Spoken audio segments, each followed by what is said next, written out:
ilgilendiğimiz Ahmet kardeşimizin, hasta Ahmet kardeşimizin ailesinin evlilik cüzdanını alacağız. Hayırlısıyla başvurmaya gidiyoruz şimdi. Bizim bebeğimiz Ahmet El Nasır, hasta olan bebeğimizin ailesinin evlilik cüzdanı yoktu. Onu burada çıkaracağız. İşte başvurmaya gidiyoruz şu anda. Şu anda Umut Kervanı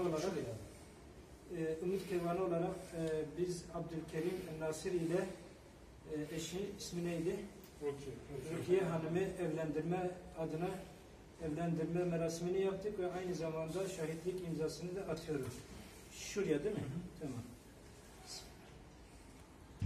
Mağdur ailemiz Ahmet El Nasır'ın ailesini getirdik. Onların önceden başvurusunu yaptık.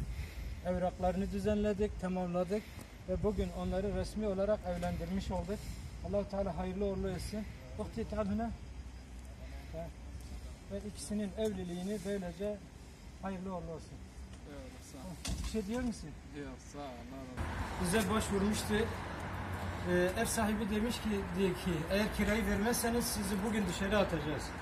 Elhamdülillah gönüllü duyarlı kardeşlerimiz kiralarını ödediler, getirdik, teslim ettik. Şimdi de bir paket üzerinde onlara teslim etmeye getirdik. Nakdi yardımı yaptık.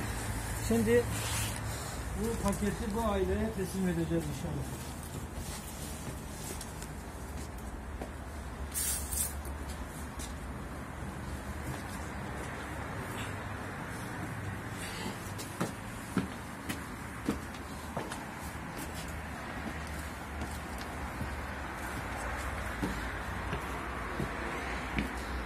Selamünaleyküm.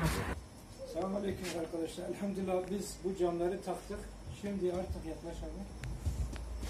Karton değil, artık cam oldu. İnşallah artık soğuk içeri gelmez.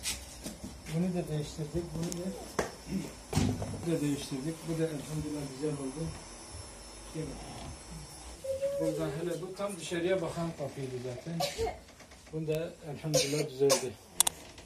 Tamam. Değerli kardeşlerimizden Allah razı olsun.